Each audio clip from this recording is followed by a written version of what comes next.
నమస్తే, welcome to BRK money control. నేను మీ కీర్తి. ఈ రోజు మనతో పాటు ఉన్నారు mutual fund distributor and wealth architect Arun Winner KK గారు మనతో పాటు ఉన్నారు. సార్ని అడిగి మనకున్న డౌట్స్ క్లారిఫై చేసుకుందాం. నమస్కారం సార్. నమస్కారం అండి. సార్, మీరు ఒక ఫైనాన్షియల్ డిస్ట్రిబ్యూటర్గా, వెల్త్ ఆర్కిటెక్ట్గా ఈ ఇన్వెస్ట్మెంట్లో ఏది బెటర్ అనేది మీరు సజెస్ట్ చేస్తారు సార్? నేను మ్యూచువల్ ఫండ్ డిస్ట్రిబ్యూటర్తో పాటు ప్రజలందరికీ, నా దగ్గరికి వచ్చే క్లయింట్ అందరికీ కూడా వెల్త్ ఆర్కిటెక్చర్ అంటే వెల్త్ని ఎలా ఇంప్రూవ్ చేసుకోవాలనే దాని మీద కూడా ఒక సరైనటువంటి సలహాలు, సరైనటువంటి ఎగ్జిక్యూషన్ ప్లాను చెప్తూ ఉంటానండి. ఆ రకంగా చూసుకుంటున్నప్పుడు మనకి మీరు సింపుల్గా మొట్టమొదట అత్యంత తక్కువ రిస్క్ ఉన్నటువంటి మనము పెట్టేది ఏంటంటే సేవింగ్స్. అంటే బ్యాంక్లో మనము నార్మల్గా ఓపెన్ చేసినటువంటి సేవింగ్స్. అది నేను సజెస్ట్ చేయబోట్లేదు.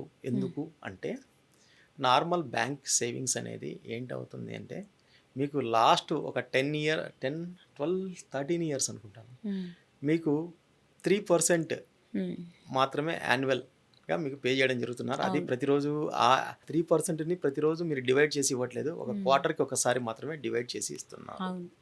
సో ఇది ఒక బిగ్ డిసడ్వాంటేజ్. ఈవెన్ దో మీకు రిస్క్ అనేది చాలా తక్కువగా ఉన్నా, ఇది మామూలుగా మన యొక్క ఇన్ఫ్లేషన్ అనేది 5% ఉన్నప్పుడు మీరు సేవింగ్స్ అంటే బ్యాంకులో డబ్బులు పెట్టడం ద్వారా ప్రతి సంవత్సరము మీ యొక్క వాల్యూని 2% డిక్రీజ్ చేసుకుంటున్నారు.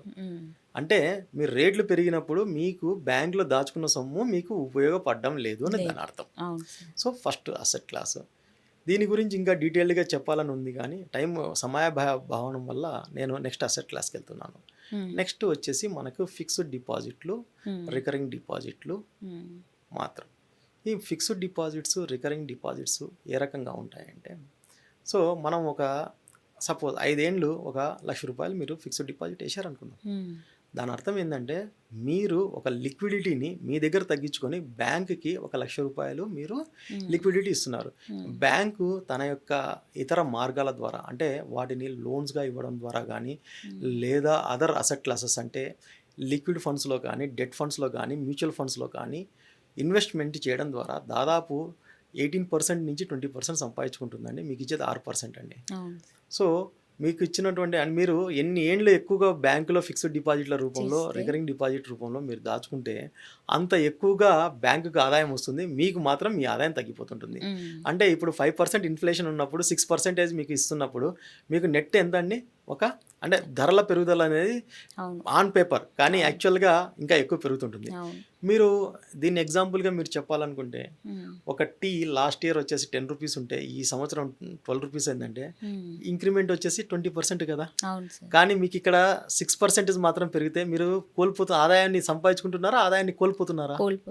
కాబట్టి మెయిన్ ఆదాయం ఎవరు సంపాదించుకుంటున్నారు? బ్యాంక్స్ సంపాదించుకుంటున్నాయి. అంటే మీరు ఫిక్స్డ్ డిపాజిట్ చేయడం వల్ల లాకింగ్ వల్ల వాళ్ళు ఆ అడ్వాంటేజ్గా తీసుకొని వాళ్ళు సంపాదించుకుంటున్నారు. సో కాబట్టి ఇక్కడ కూడా మీకు రిస్క్ లో అయినా సరే మీకు ఆదాయం లేదు, ప్రాఫిట్ లేదు. నెక్స్ట్ థర్డ్ మనకు వచ్చేసి గోల్డ్ మీద వస్తాం. గోల్డ్ మీద ఇప్పుడు మామూలుగా మీరు లాస్ట్ 2 ఇయర్స్ నుంచి పెరగడం అనేది మొదలు పెట్టింది. దాన్ని ఏం చేస్తున్నారంటే మీడియాలో ఇది రేర్లో ఎర్త్లో రేర్ ఎలిమెంట్గా ప్రొజెక్ట్ చేయడం మొదలు పెడుతున్నారు. అంటే గోల్డ్ నిల్వలు తగ్గిపోతున్నాయి కాబట్టి మీరు తొందరగా తీసుకోండి అనేది. మన ఇండియాలో ఎస్పెషల్లీ లేడీస్కి మేడం మీరు ఏమనుకోవద్దు, చీరల మీద కానీ బంగారం మీద కానీ ఎప్పుడు తగ్గదు. కానీ గవర్నమెంట్ దృష్టిలో ఇది మామూలు ఒక మార్టగేజ్ టూల్గా ఉపయోగపడుతుంది. మామూలుగా మీకు నెక్స్ట్ డైలీ ఉపయోగం అనేది మీకు ఎక్కువగా లేకపోయినా సరే మనం ఏంటంటే ఇది ఒక స్టేటస్ సింబల్గా చూస్తుంటున్నాం కాబట్టి దీని మీద ఎక్కువ పెడుతున్నారు. మీరు లాస్ట్ ఒక 30 ఇయర్స్, 40 ఇయర్స్, 50 ఇయర్స్ అట్లా తీసుకున్నట్లయితే గోల్డ్ ఏ రోజు కూడా 10%కి దాటలేదండి ఆన్ యావరేజ్. కానీ అదే మీరు మామూలుగా ఒక స్టాక్స్ కానీ ఒక 1996 నుంచి ఏదైతే మనకు నిఫ్టీ అనేది స్టార్ట్ అయిందో మీరు ఆ రోజు నుంచి చూసుకుంటున్నప్పుడు ఆల్మోస్ట్ 14.96 వచ్చిందండి. 1% అనేది 40 ఏళ్ళకి మీకు పెరిగితే అసలు 1,00,000 రూపాయల మీద మీరు ఊహించరు. ఇట్ మోర్ దాన్ 1 crore అండి. Okay sir. సో ఆ రకంగా మీరు చూసుకుంటున్నప్పుడు గోల్డ్ కూడా it is not giving you the right this one. రెండవది ఏంటంటే సెక్యూరిటీ ప్రాబ్లం. సో సేఫ్టీ అనేది మీరు గోల్డ్ అనేది మీరు ఎక్కువగా అక్యుములేట్ చేసుకుంటున్నప్పుడు మీకు సేఫ్టీ అనేది చాలా తక్కువ ఉంటుంది. రెండవది గోల్డ్ ఫిజికల్గా తీసుకుంటున్నప్పుడు government is not going to B assured for your safety అండి. ఓన్లీ బ్యాంక్లో పెట్టినప్పుడు అన్నప్పుడు మాత్రం వస్తుంది. బ్యాంక్లో పెట్టినప్పుడు నేను ఇంతకుముందు ఎట్లయితే డబ్బు అయితే పెట్టినప్పుడు బ్యాంక్స్ ఎలాంటి అడ్వాంటేజ్ తీసుకుంటాయో, గోల్డ్ పెట్టినప్పుడు కూడా గోల్డ్ని ఉపయోగించుకొని బ్యాంక్ యొక్క గుడ్ విల్ని పెంచుకుంటాయి తప్పితే మీకు ఆ గుడ్ విల్ని ట్రాన్స్ఫర్ చేసే అవకాశము లేదండి. Okay sir. సో ఇది చాలా జాగ్రత్తగా గమనించవలసిందిగా కోరుతున్నాను. Okay sir. సో అందువల్ల గోల్డ్ అనేది కూడా నాట్ ఏ సేఫ్, అంటే సేఫ్ ఇన్వెస్ట్మెంట్ కాదు. మీకు ఓన్లీ ఫిజికల్గా టాంజిబుల్గా మీ సెక్యూరిటీ అనేది తీసుకుంటుంది. మీకు యొక్క మానసికమైనటువంటి ఆందోళనలు పెరిగేదానికి అవకాశం ఉంటుంది.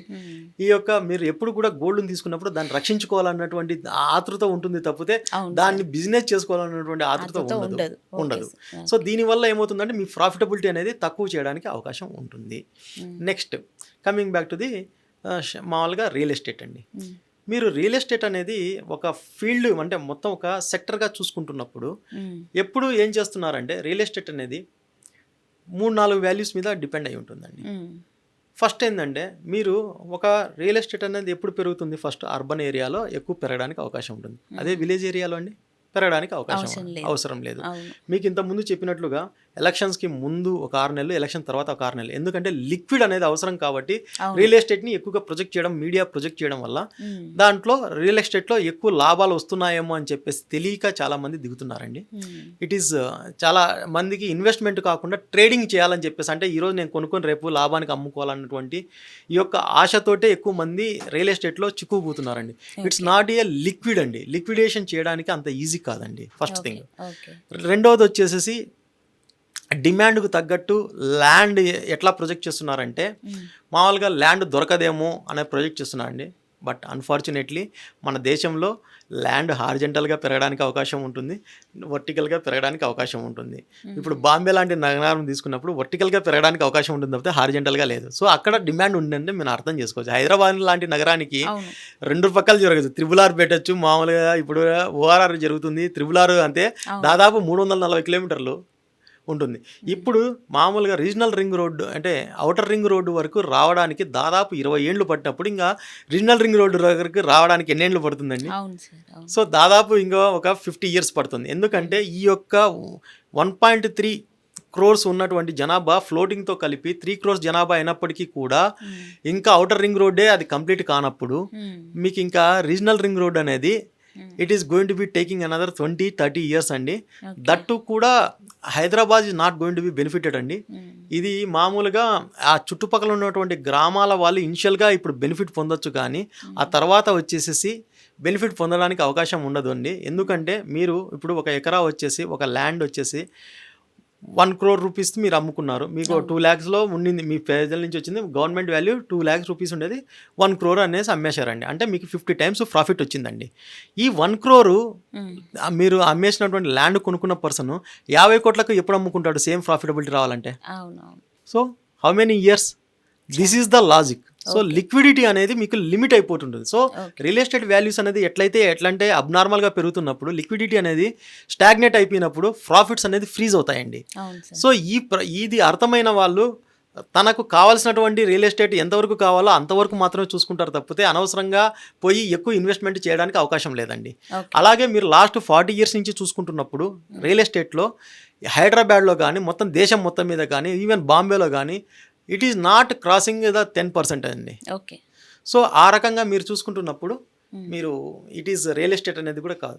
Next coming back to the equities and mutual funds అండి. ఈక్విటీస్లో వచ్చేసేసి మీరు సబ్జెక్ట్ మ్యాటర్ ఎక్స్పర్ట్ అయినా సరే హై రిస్క్ హై ప్రాఫిట్ అండి. అలాగే మ్యూచువల్ ఫండ్స్లో అయితే లో రిస్క్ హై ప్రాఫిట్ అండి. బికాస్ ఎందుకంటే ఒక ఎక్స్పర్టైజ్ అయినటువంటి టీమ్ తోటి మీరు మ్యూచువల్ ఫండ్ అనేది ఇన్వెస్ట్మెంట్ స్టార్ట్ అవుతుంది కాబట్టి ఇది లో రిస్క్ హై ప్రాఫిట్ అండి. సో మీరు అసెట్ క్లాసెస్ ఈ రకంగా తీసుకున్నప్పుడు రిస్క్ మేనేజ్మెంట్ని మీరు ఈ రకంగా చేయొచ్చండి. మీరు ఇంకా వేరే అసెట్ క్లాస్ ఏదైనా ఉంటే నాకు పర్సనల్గా మీరు కామెంట్ చేయండి, నేను I will be going to be reply. Thanks అండి. Thank you so much sir, మంచి ఇన్ఫర్మేషన్ ఇచ్చారు. Thank you sir. వెల్కమ్.